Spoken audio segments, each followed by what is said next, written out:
Okay, so this is a video to explain a rowing drill called rock and row. So in order to understand this drill, a few things are important to note. So the first thing is like the different positions on the recovery. So this is your release position. So you've just finished the stroke, and we call that position number 1. Position number 2 is the arms away.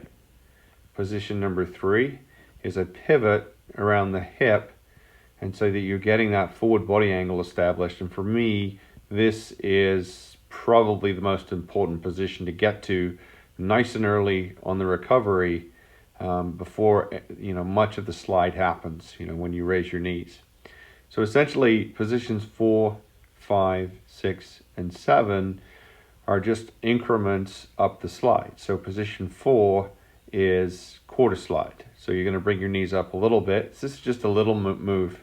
Position 5 is about where the elbows meet the knees. So they should be in about the same line if we look at that line right there. Position 6 is 3/4 slide, so a little bit further up. And then position 7 is full slide, where essentially you're going to get your shins into a vertical position. What is important about this number 3 position is that once you have that forward body angle established, it actually doesn't change through positions 4, 5, 6, and 7.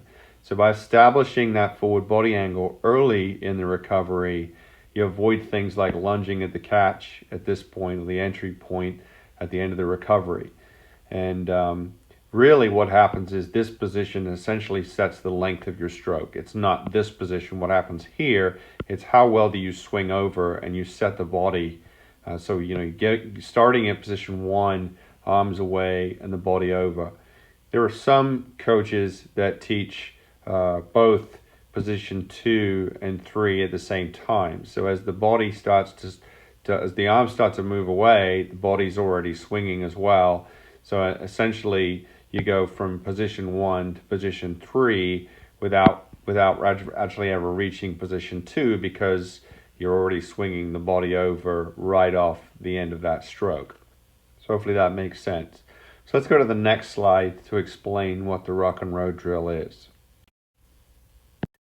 So just like on the other slide, we've got 2 positions here, position number 1 and position number 3.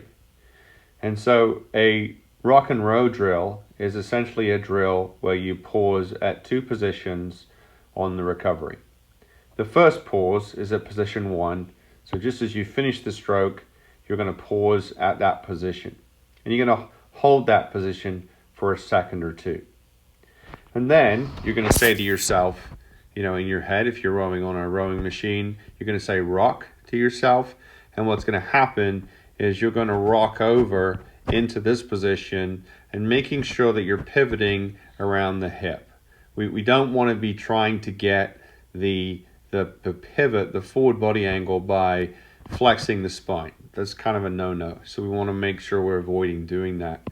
So I'm going to take that arrow away. So the next position is position number 3. So once you've established position number 1 and you've paused at that position, then you rock your body over, extending your arms first and then pivoting around the hip so that you get this forward body angle position.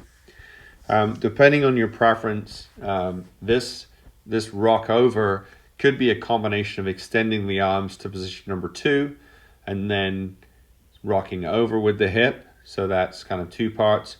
Or this could be a combination of extending the arms and pivoting from the hip at the same time, so that ultimately you get to this position number 3.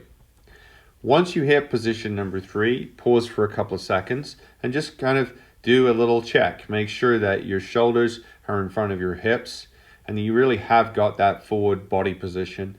And make sure that you're sitting off of your pockets, so that you really are getting into that nice body over position.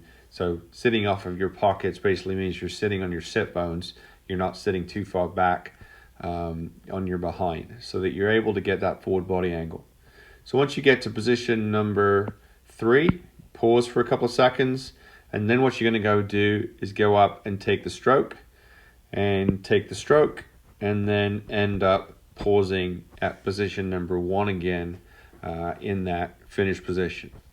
And then the cycle repeats. So pause for 2 seconds here, rock over, get to your body, your number 3 position, then say wait for 2 seconds, then say go to yourself, and then go up to the catch, all the way up to the catch to position number 7, take the stroke, and then finish and pause at this position. I find this is a very helpful drill to help teach body preparation on the recovery, so that that body is set early in the recovery so that you don't have to worry about it later on, and you can avoid all the technical problems that come with not setting the body until the end of the stroke.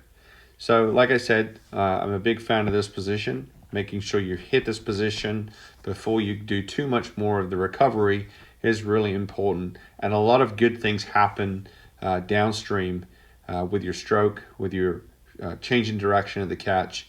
So this is a really great drill and a favorite of mine. Thanks for watching.